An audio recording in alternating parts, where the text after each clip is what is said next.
The following was recorded during the COVID-19 pandemic through Zoom meetings in accordance with local health guidelines.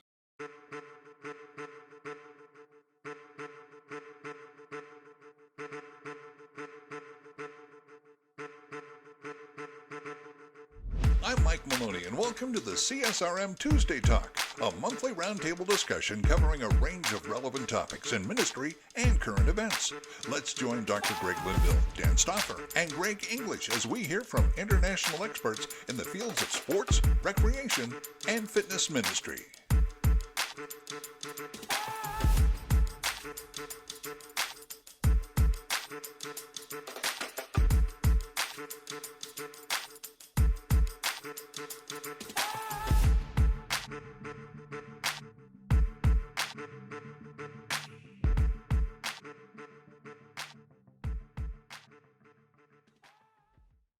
So you can just, if you don't mind, in the chat box there, just drop name and information. Same for some of the other guys that are on the call here.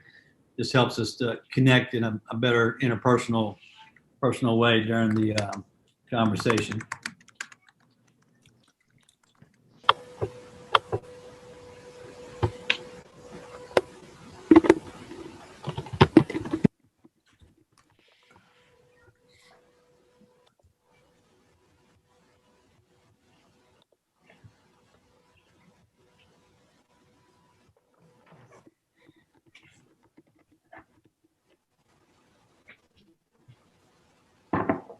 Caleb, have you been there for a couple of years? Are you just starting out there? What's your history there?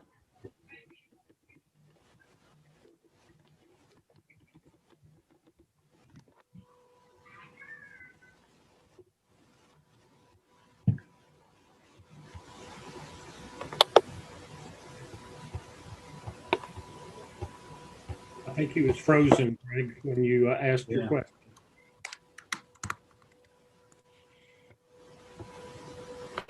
Caleb, can you hear us?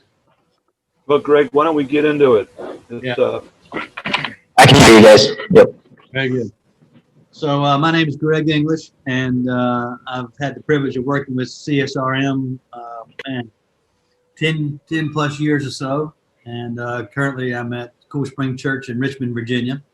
And there I've served as recreation minister for 12 years. And previously to that, did sports and recreation ministry in Northern Africa, Middle East, and currently now serve in a role of strategy and staff development here at our church. So that's a brief introduction about me.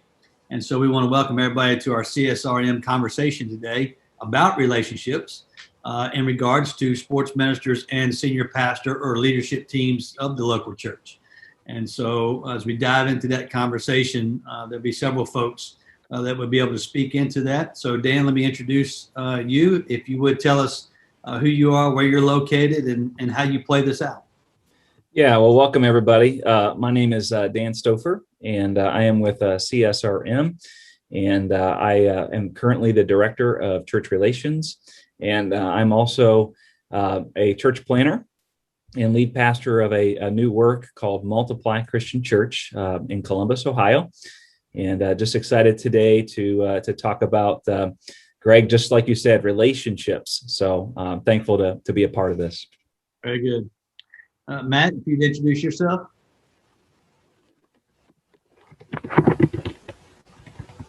Yep. Sorry, I had problems with the mouse there. I'm Matt Hayden. I am the Discipleship and Outreach Minister at Tri-Village Christian Church. We are 20 minutes east of Columbus. And so I have been in full-time ministry in some form and a variety for over 15 years.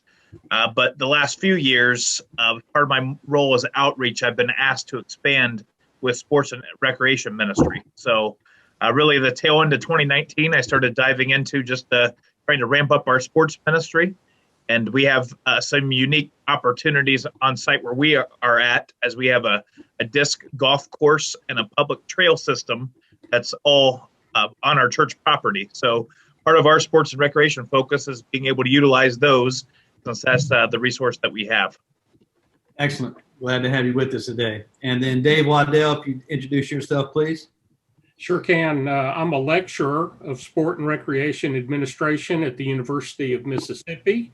Also serve as the executive director of CSRM for a couple more months. Mr. Stouffer, Reverend Stouffer, will be assuming that role in September, and we look forward to many years of his leadership. 20 plus years of working with senior pastors, had a variety of personalities that I worked with, a variety of different leadership styles, and I survived a few of them. So good to be here. They survived you. What? They survived you. And Dan, you know that it will be many more years, because once you're in it, that's the way it is. So Yeah. we're glad that each panelist is on the conversation with us today. I do also want to introduce Dr. Greg Linville. And so, Greg, if you say a few words, glad to have you with us today.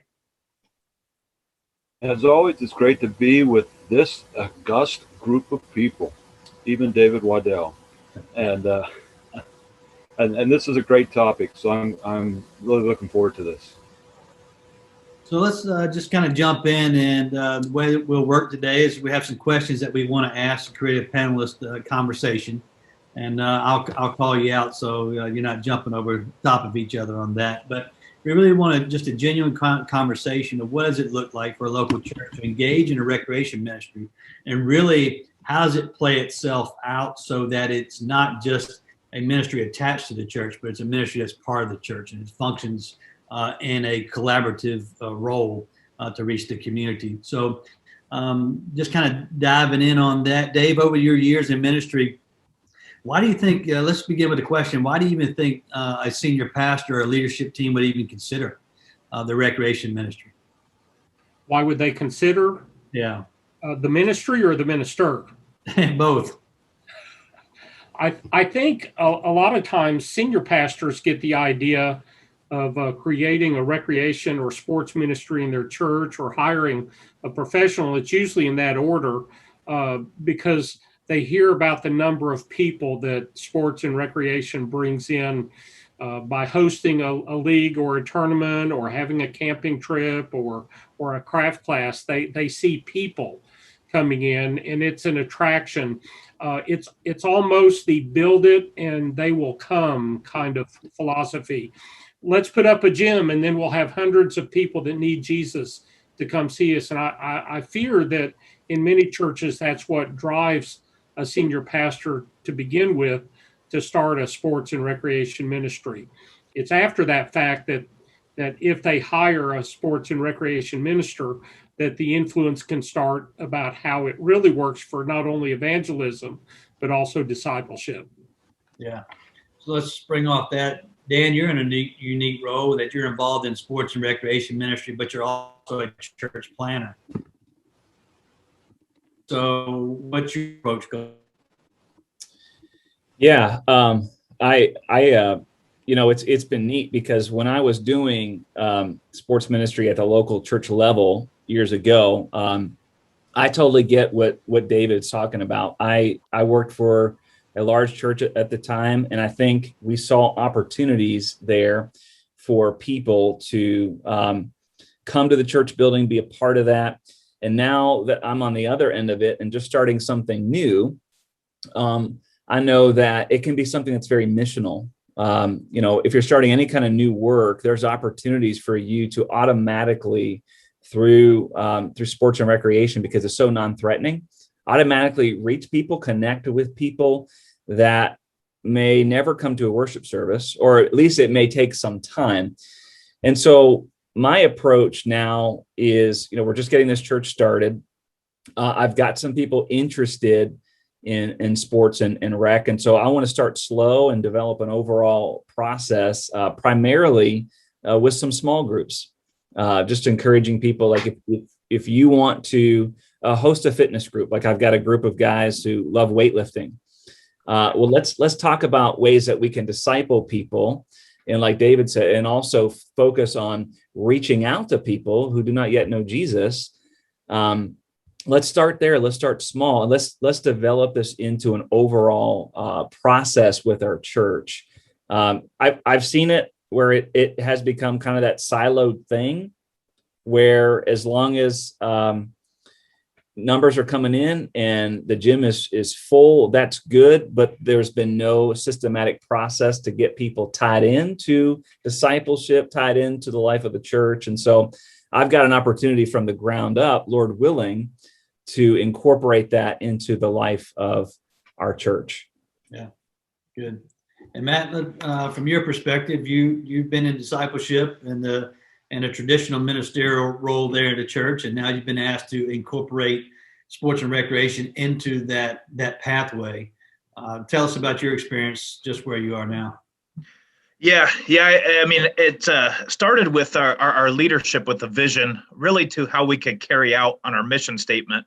Our mission statement is to connect all people to Jesus and to one another. And that naturally fits into some appeal for sports and recreation ministries, because it's an opportunity to connect. You think about all the different roles, volunteer roles, building relationships just to connect people with a positive relationship, but also leadership development opportunities with coaching and, developing just leaders that would grow spiritually. And so that was, I think, the heart of what led to us beginning sports ministry. But then, as Dan referenced, we've already seen that sports and recreation provide a unique opportunity to really connect with people that are not already in the church setting. And so we've already we started to see some of that. It's really kind of expanded on, well, why have it? Well, it brings in people that we're not already connecting to. And just some of the unique things that we've had. I mean, and this is all very new to us, but we just had our grand opening at our disc golf course at the end of May. And we are seeing people willingly come to our property weekly that many do not know Jesus. And so it's good to have that. We're seeing that in effect. We had apparently a disc golf league or something that impromptu showed up Sunday. And so I would estimate that we had 12 to 15 vehicles most of the time for 2 hours straight, just people off and on at our disc golf course. So really, it was just kind of that idea: how can we continue to connect people to Jesus using the resources we have? And we have some finances, have property, and so we're trying to move forward utilizing the resources that God has given us as a church.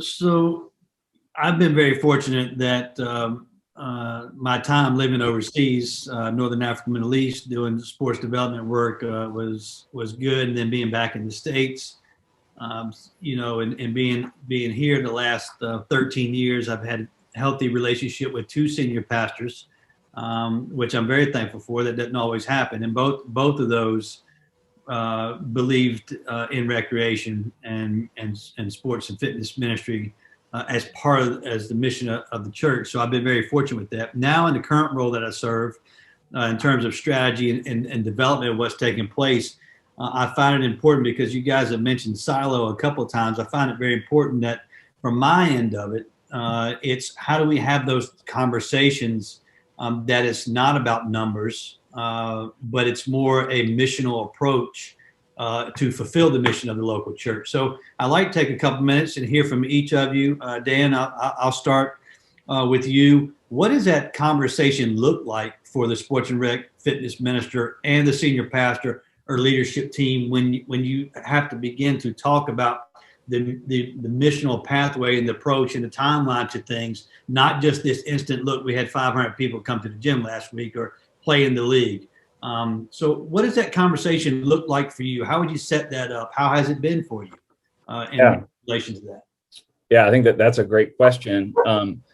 I think what we have to do is we have to, if you're a senior pastor listening to this, and I've pastored two churches, and I've had people either as a key volunteer or a paid staff person who has overseen sports, is when you are developing your God-driven vision and mission for your church, is to invite that sports minister to be a part of that, especially when it comes to both outreach and discipleship, so that it becomes an overall process of what you're trying to do as a church.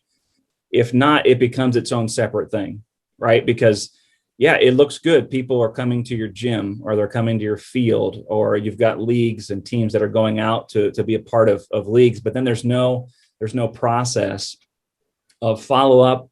There's no process like we talk about here at CSRM to get people from the field or from the gym to the sanctuary, and then from the sanctuary into that discipling environment. And so I think you have to invite the sports minister in.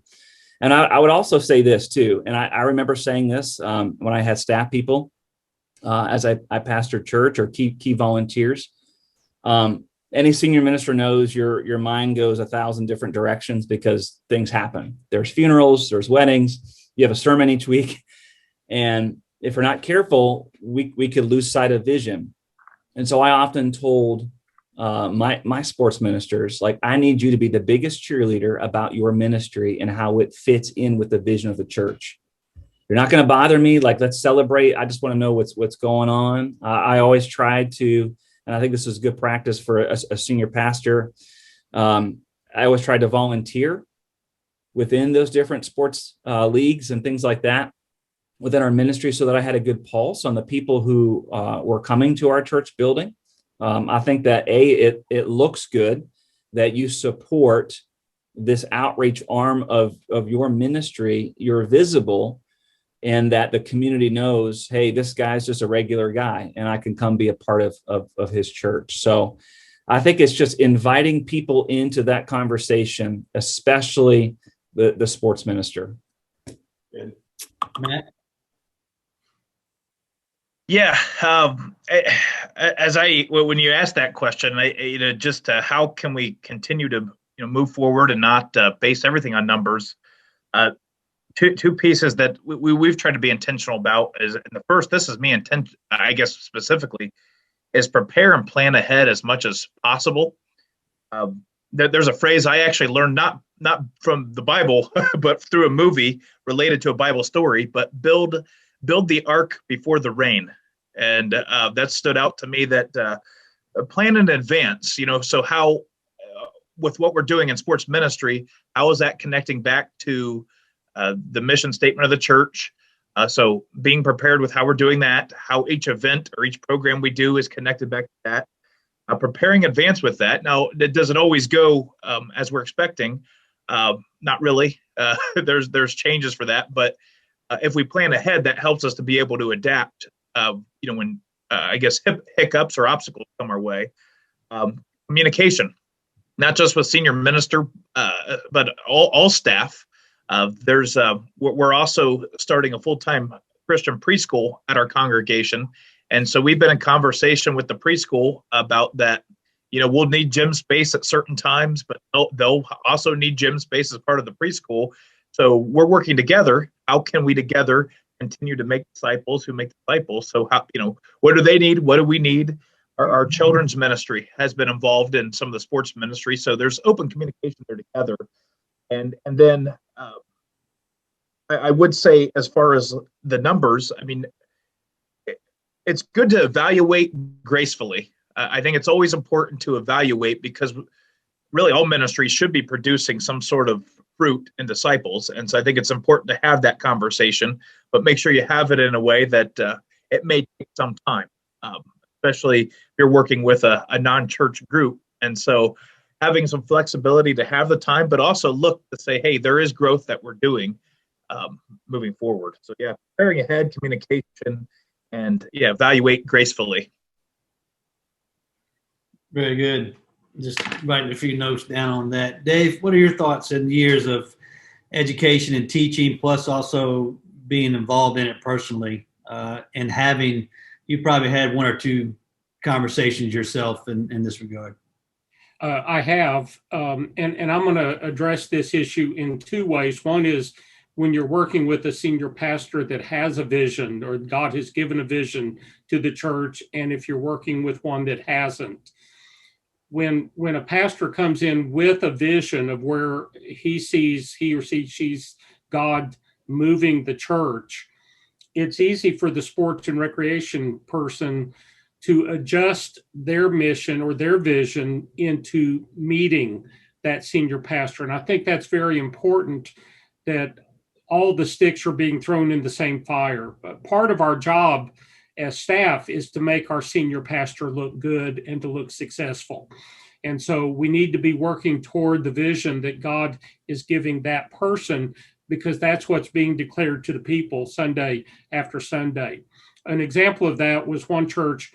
The church came up with a mission statement that we worked towards developing the body of Christ. And they had an arm of outreach and the heart of worship and the mind of Christ. And so every part of the body had something to do with the function of the church. And so I would constantly talk to our pastor as to how the sports and recreation ministry impacted each avenue. So if it was a leg of outreach, it was our evangelistic efforts in sports. If it was the arm of discipleship, it was the way that we taught through sports and rec principles about discipleship. And so fitting my vision into the pastor's vision was very, very crucial. We also don't want to set up anything where we're trying to be more popular than the pastor or to get segments of groups. So working with them is very crucial. Now, when I worked with pastors that just came in and they just were going to preach, they didn't necessarily have a direction for the church to go, you have to walk a little softer. But you continue with the vision and mission that God has given you for sports and recreation, and you try to coach your senior pastor along. And just in vision talk, and they may never get it. They may never go along with it, but you're accomplishing what you need to and still helping them look successful by the success of your ministry. And with success, I don't mean numbers, because I've had some courses that had 3 people in it that I would consider far more successful than leagues of 700. So we're judging based on impact and influence in success. And so I would constantly, whether with a vision or without a vision, I would constantly feed stories to the senior pastor for a couple of reasons. One is it let them know what was going on. But secondly, it always made me feel good when the senior pastor would use one of our stories as an analogy or a point to make his point in a sermon. And so feeding them that kind of information is a win-win. Yeah, that's really good. Excellent. Just to look at the two, and maybe we take a few moments just kind of go a little bit deeper into those two, because it is 2 different working scenarios. And it impacts you as a recreation minister or any minister, whether you got somebody that's cheering for you or you have somebody that is not necessarily sure of where they're going, and you're trying to fit into that and make it happen. So I was going to ask the question, what is it that the senior pastor needs to see or hear from the sports rec fitness minister? And Dave, you gave us one that's telling stories. Like one thing that we try to do within our staff on a regular basis is, I'm a firm believer, a team that plays well together is a team that knows how to celebrate together. So we have a time in which we gather those things to do that, and it helps us step back to see the bigger picture of each ministry falling in line. So storytelling is one. How about some other options out there, Dan, Matt, that you've seen? That what is it that senior pastor needs to hear from you or to gain knowledge in this area? Now, I think David, what you just shared was awesome. I think stories are huge. In fact, I know I would coach any sports minister, like, share those stories. You're not bothering your senior pastor, and you never know when that will work its way into a sermon. And it always makes that person feel good. And it also elevates that ministry in the eyes of the congregation, that this is a vital ministry to the life of that church. The second thing I would say, as a senior pastor, and I would always look for this, are you developing leaders? If you're the one setting up all the leagues, you're taking all the registration fees, you're painting all the lines on the field, you're cleaning that gym, I know that you're not going to last. And more importantly, I know that you are not probably healthy, because you're going to run on fumes, you're going to burn out. And let's be honest here. One of the biggest concerns that our senior pastors have is someone making a mistake morally on staff. Tired people make mistakes. Burned out people make mistakes. I want to know that that person is healthy. And way more important than all that, it's biblical for us to reproduce leaders. How are you equipping? How are you training? And as you equip and as you train, are you doing things following good guidelines and policies and procedures with people that I'm trusting that you know? We could talk about making sure that background checks are being done, like making sure all that stuff is important, because if you slip up or you cut corners as a sports minister, yes, it may affect you, but it's really going to affect the head of your church, which, of course, is your elders and is Jesus, but that senior minister is that face of that church. And so make sure you are doing whatever you can to develop leaders, develop policies and procedures. And I think you're going to set yourself up and your senior minister for a solid win there. Excellent. Very good. Matt? Yeah, I mean, it's I appreciate David your point to sharing stories, and I mean, I just say with communication in general, as much and as many different modes that you can use, the better. We're continually finding, and this is just not sports and recreation ministry, but just in all avenues, just people communicate in different ways, and so utilizing a lot of that. I mean, for minister to senior minister, I mean, making sure to take the conversations. It's so easy to get busy with our own roles on staff, and to make sure we're still taking time to walk the hall and connect with one another. So those impromptu meetings and conversations are vital. Making sure that there's some sort of monthly communication, whether it is a formal meeting or just time to catch up. Getting information for our newsletters. Celebrate the success that's going on. And that could be, through newsletters, could be through sermons. I see a note in our chat from Greg Linville. Just make sure that communication is getting passed along, even from the senior minister to the whole church too, so people are able to really learn about what's going on there. And just as much as we can communicate, as many different modes.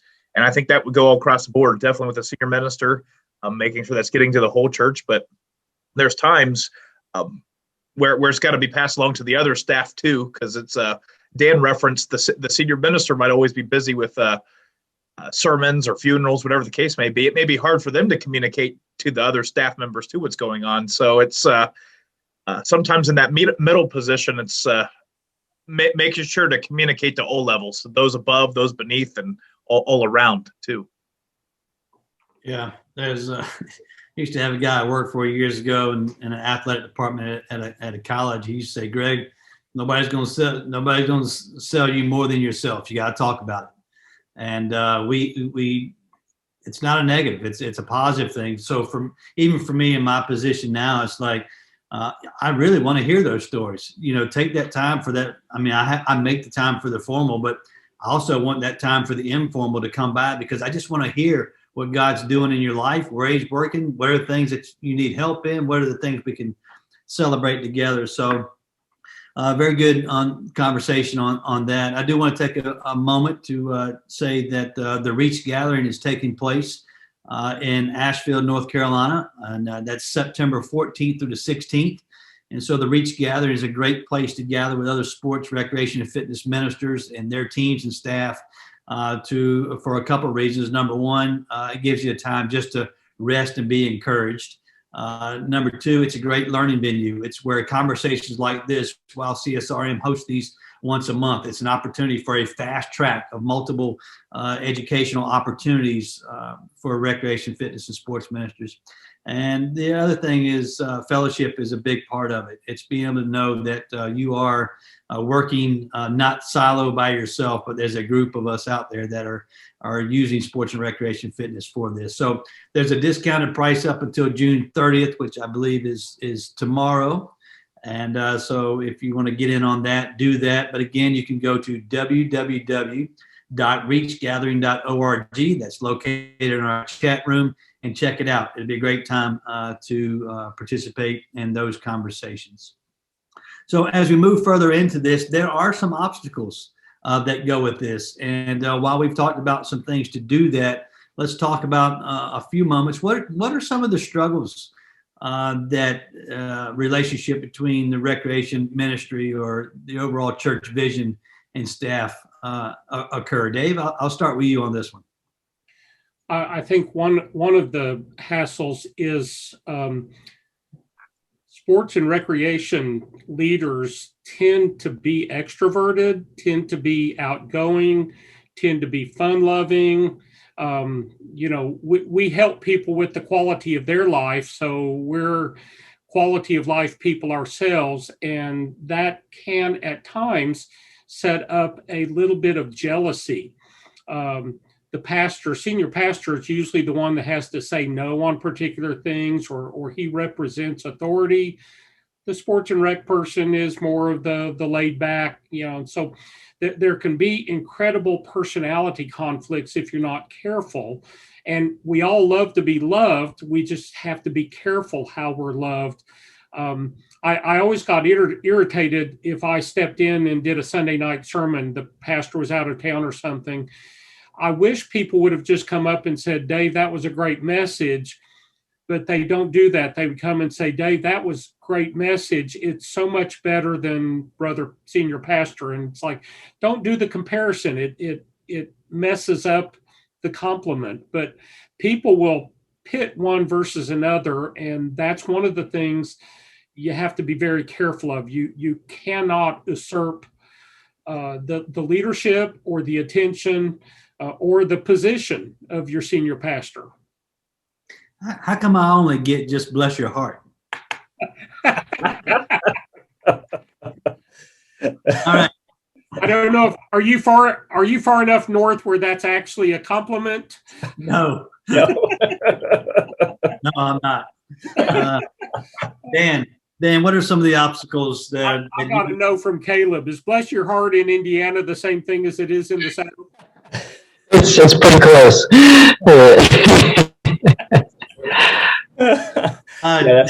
That's not something that you want to hear there for sure. So, Greg, the first thing that comes to mind very practically is sometimes schedules can be a major obstacle.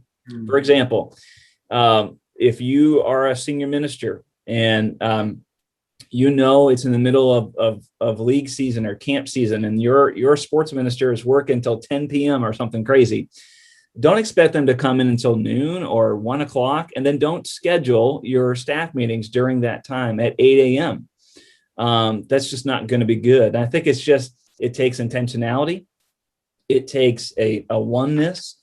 And just like what David was saying, and I really appreciate that, your role as a sports minister is to help serve your senior minister and help him, and even at times make him or her look good. Well, the same can be true the opposite way. The senior minister can help make sure that his staff, again, is healthy by making sure that their schedules make sense. And I think it's just talking. It's, all right, hey, I know you're going into basketball season, and I know that means evenings. So I want you to bump your schedule to 12 to 8 or something like that. Just making sure that we're taking care of them on the schedule front.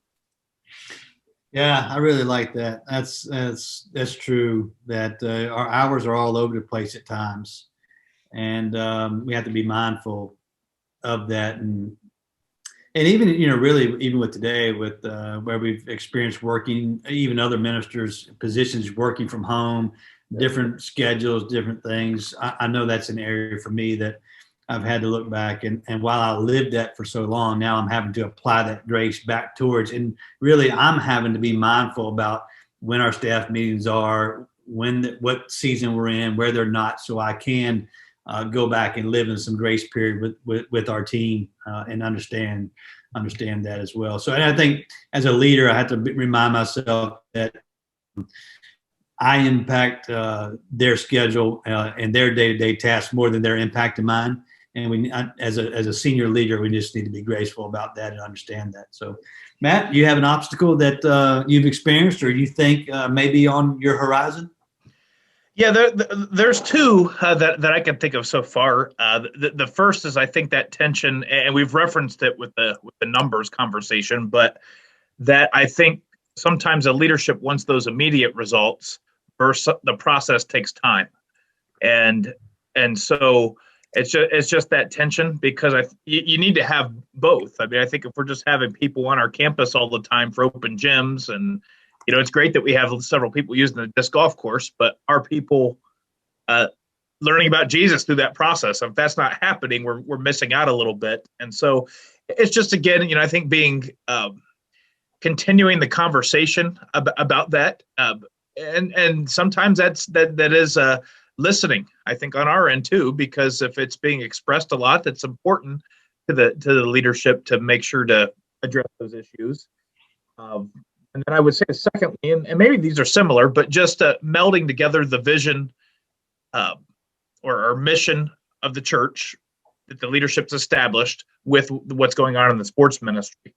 And some of the things I think that kind of relate that I've seen, for us recently, is like it's a great problem to have, but we have people that we know are not connected to the church willingly coming to our property consistently to play disc golf. That's great. Sometimes on Sunday mornings. Sometimes Sunday mornings are most popular time. So I've been tasked with making sure that there's some sort of intentional plan to try to connect with people on Sunday morning. And so I've heard that that's important. It's something that I need to take effort following up on that now. But also then communicating, it takes time with everything else going on too, because it's in the middle of, while we're fortunate, people have been coming back, and we're, I think, above average from what I hear from a lot of places. We're still short on where volunteers were. So it's a challenge in general, getting volunteers and people ready to serve. So then trying to add one other thing is a little bit of a challenge. But yeah, I would say just that tension between results immediately, and it takes time, it takes process, but making sure to, address what the church vision is, make sure that we're doing that. We shouldn't be doing just everything. There should be a purpose for what we're doing. An example for that in our context is, I know there were some early on that voiced considering for us to have a youth soccer league on site. We already know that the Parks and Rec program does a pretty good job in our area with youth soccer. And there's one other church that has a pretty good upward program for church soccer. So it's like, we're probably not going to invest in a youth soccer league because other people are doing it well. So how can we make disciples with what God has gifted us, is just being aware of that and sensing that, so we can say no at times too to situations. So what are some of the ways that, I'm just thinking in a practical perspective, what are some of the ways that we can, David goes back to story these elements and these celebrations? How do we frame that conversation to both our senior pastor? How do we frame it to other staff? It's not about going out and saying, look what I'm doing, but is there a practical way that we can encourage sports and rec fitness ministers to share those stories, and so that they're on the ongoing process? Which one of us do you want to go first? I'll let you go first, since you're a writer, you're a storyteller. I'm just thinking about that we know relationships important, what we're talking about. We know we need to carry out the mission and vision that always points back to the church. We know there's these obstacles that are there, but storying is a part of the Christian faith, right? We're always storying the gospel story and our story. So practically, how do we help a sports and fitness rec minister share a story when they're in these environments? Greg, I'll agree that if I went to my senior pastor or leadership in the church or anyone in the church and started saying, let me show you what I'm doing in the sports and recreation ministry, it's going to be quickly turned off because it sounds egotistical and selfish. If we do, as Dan has suggested, develop leaders, it makes it so much easier. Hey, pastor, let me tell you what Bill did with his team. Let me tell you what Barbara has done with her class. And so those stories go on naturally because you're basically bragging on other people of what's happening. And so I think the telling of the stories always needs to have someone else as a hero or a heroine. And just, but that also means that you have to have your coaches and teachers and leaders filling you with stories. So tell them, email away. catch me in the hallway. I want to hear. And then almost, if we tell them to catch us in the hallway, we got to be careful not to be in such a hurry to get to the next place that we can't stop and hear the story.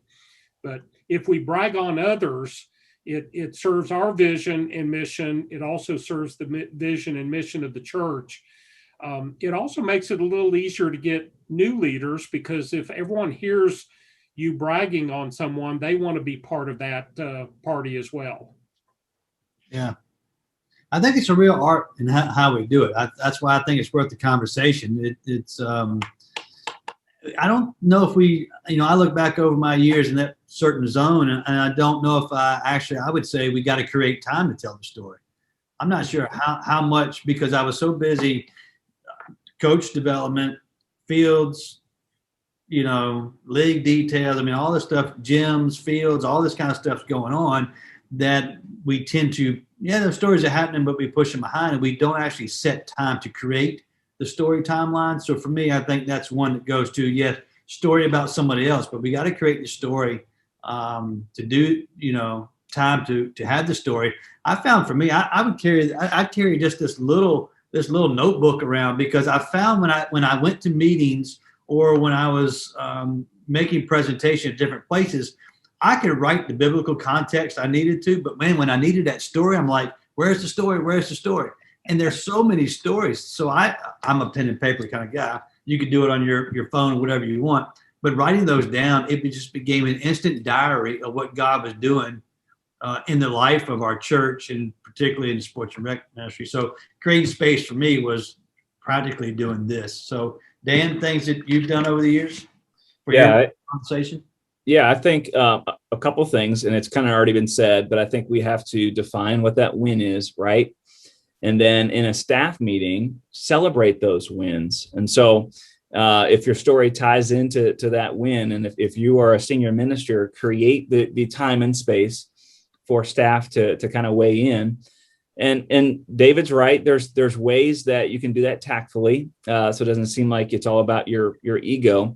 But I think if you're leading a staff meeting or a leadership meeting or some sort of elders meeting, give the sports minister an opportunity.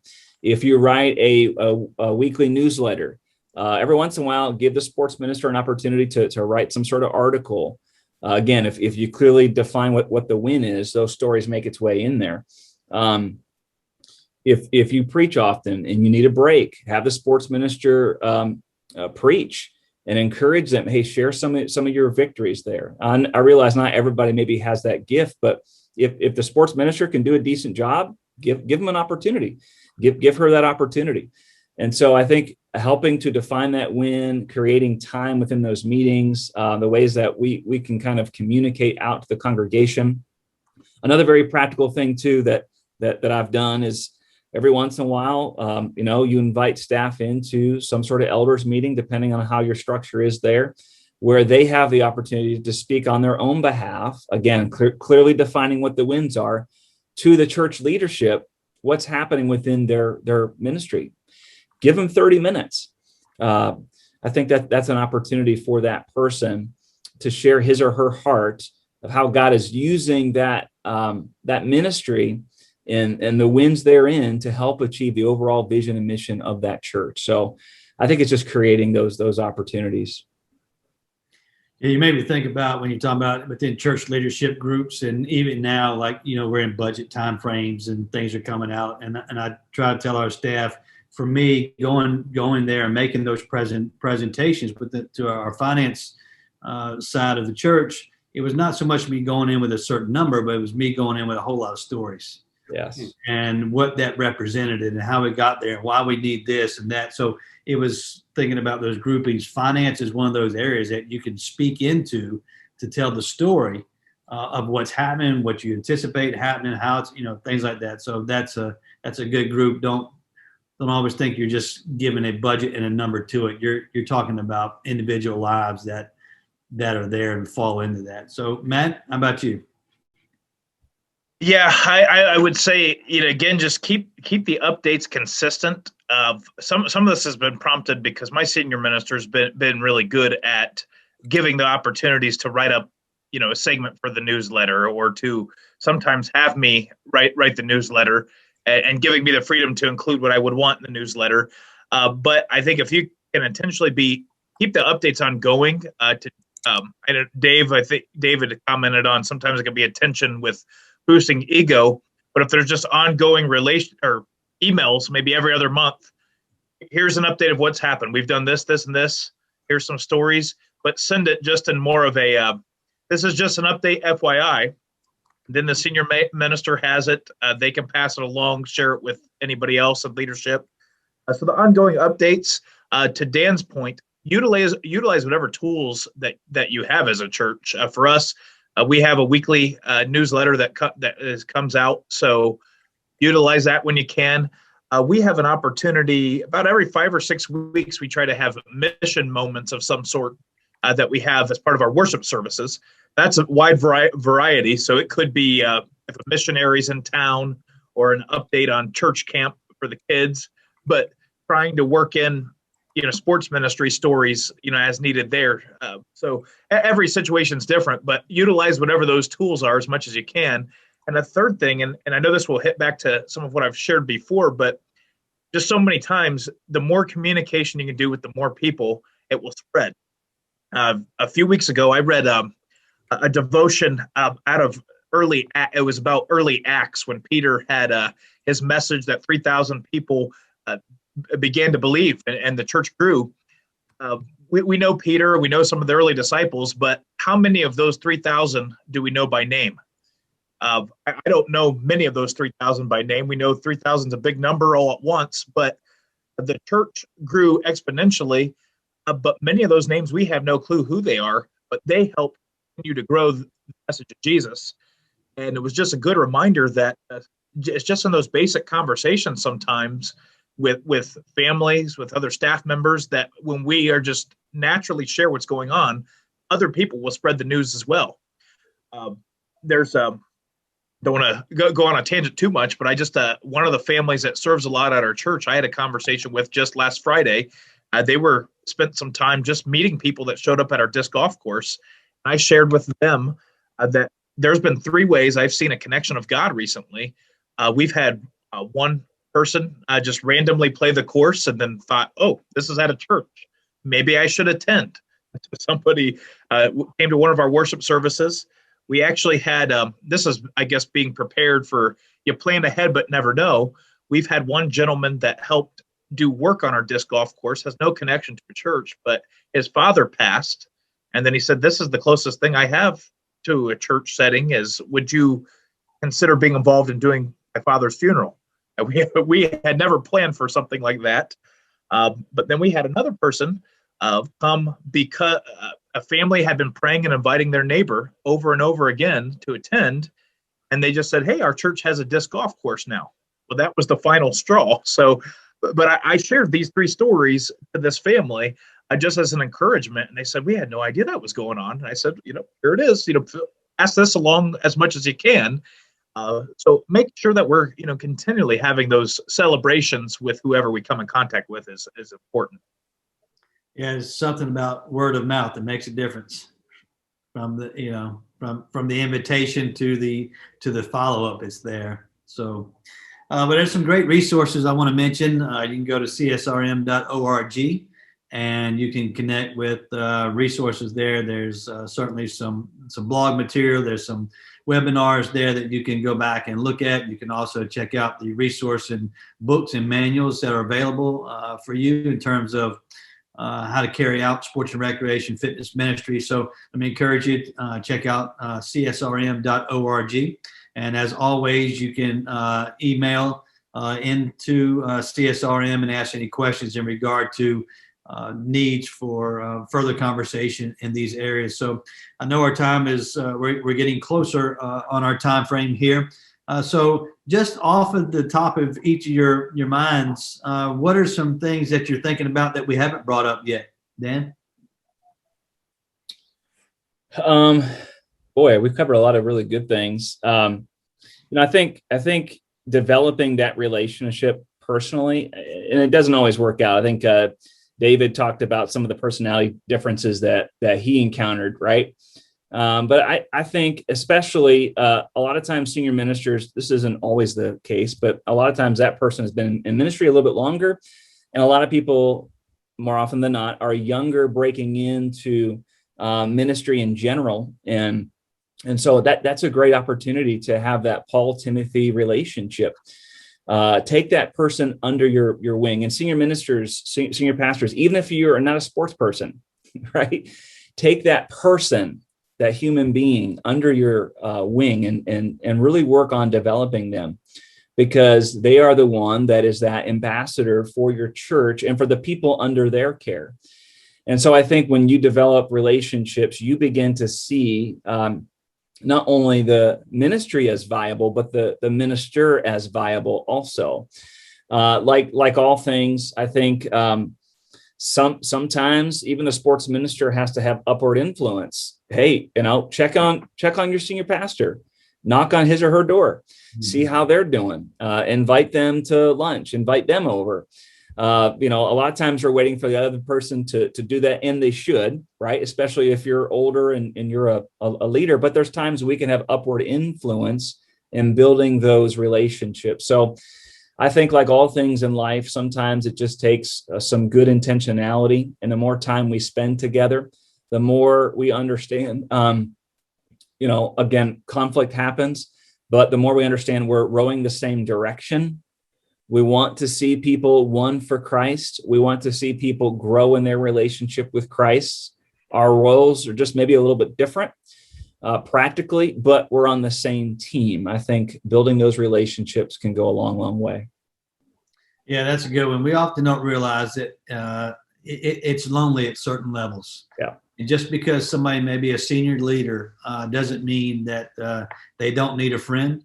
And I think that's one trait. I'll take it back to what Dave said earlier about the personality of a rec fitness sports person. We are those people because we lean towards relational style conversation, enjoyment kind of thing.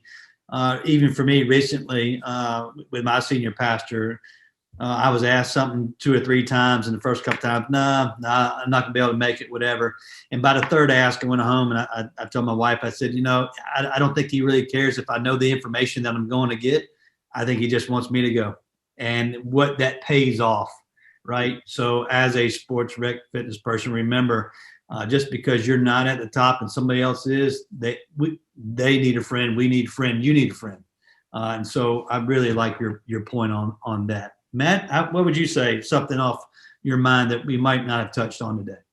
Yeah, so I didn't know Enter would send comments quickly, so I kind of sent a message to chat accidentally, but not accidentally, but it went ahead. Something I have found in general, and it seems like it would fit well here, but for multiple ministries, is this SOAR evaluation. It stands for strengths, objective, areas for improvement, and reason to keep going.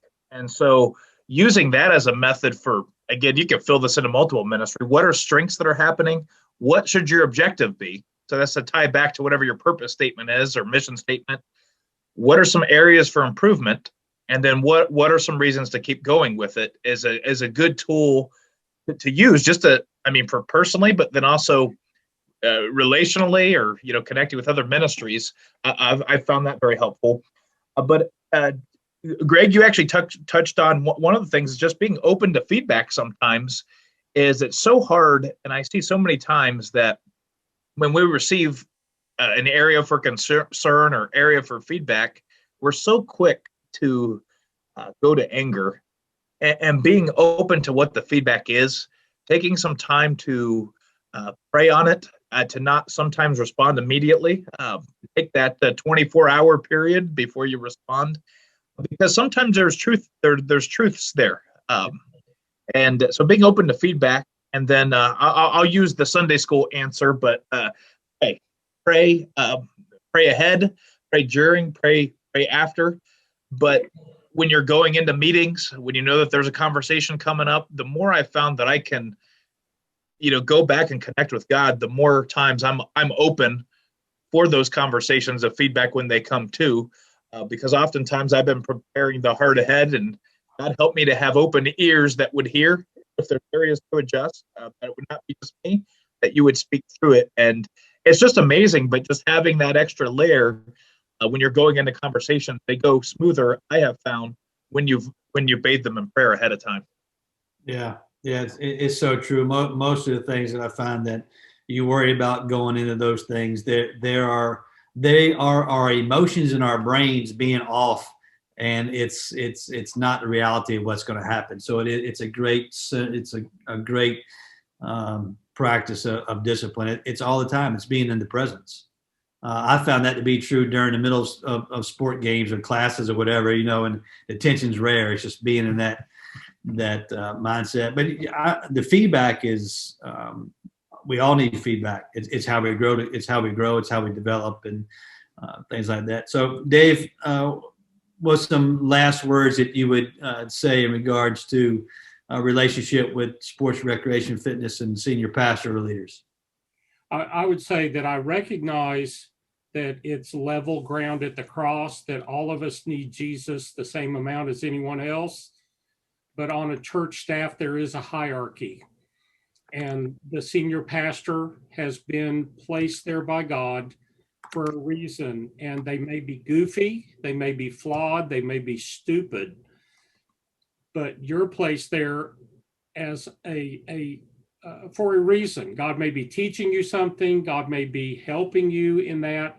And I think of King David, who was anointed king by Samuel, but he would not strike down Saul because Saul was God's anointed king. He let God take care of Saul rather than doing it himself. And so when I have worked for those pastors, that I would lay in my bed at night hoping that another church would call me or that lightning would strike his house, I recognize that I'm there to serve God through that pastor. And so be careful, just be careful of not messing up that hierarchy, not saying things out of turn, not joining in those hallway conversations about what's wrong with our pastor.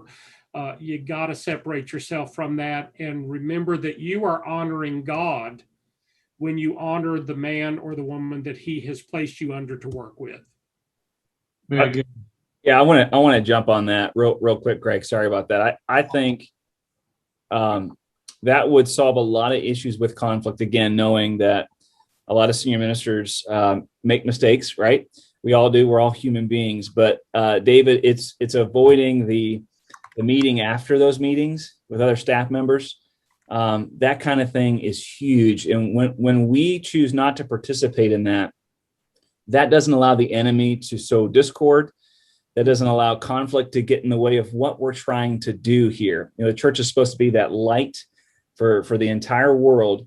And if our church staff can avoid conflict as much as possible, knowing it's never going to be perfect all the time, because we played our role well, coming under their leadership and their authority, God's going to honor that. So I just want to affirm what you said. That's fantastic. That's some years of wisdom there. Todd James, I'm sure he has the same experiences as well there. So, well, this has been a good conversation today. It's really, this conversation is not about the sports rec fitness minister against the senior pastor or senior pastor against this ministry or all the other staff members that may be involved. It's about relationships. And if it's one thing that goes back to, it's how well do we live out relationship with Christ, and how well do we live out relationship with one another. So again, I want to remind you that this has been recorded. Todd and Caleb, we thank you for being a part of this today. This can be seen, will be seen on CSRM's social channels and on their website. So again, go to csrm.org and you can find all the videos, the webinars, the Tuesday talks, and some other resources there to check out. And so we want you to be able to follow those up, share those with other people. This is a conversation that doesn't go away because we're all people and we're connected to it. So we're all growing in that manner. And again, the Reach gathering takes place September 14th through 16th. And so we encourage you to go on now, sign up for the Reach gathering, make plans to be a part of a couple of days with some other sports rec and fitness ministers to just refresh, relax, and to grow together. So thank you so much for being a part of this. If you're interested in some other conversations, or you want to check some other things out, CSRM also has Overwhelming Victory Press, and you can check that out at overwhelmingvictory.org. That's in the chat box as well.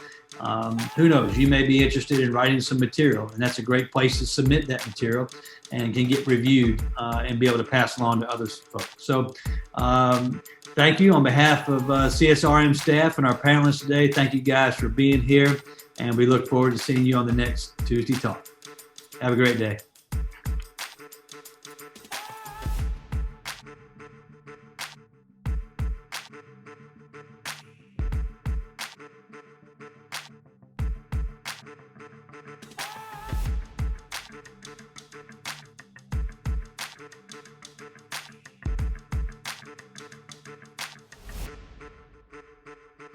Tuesday Talks are a production of CSRM and their video production house, Overwhelming Victory Flix.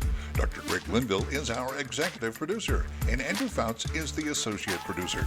To find out more about Tuesday Talks or to join our next discussion live, visit overwhelmingvictory.org/Tuesday Talks. To find out more about Cool Spring Baptist Church, visit coolspring.org. And to learn more about CSRM, visit csrm.org.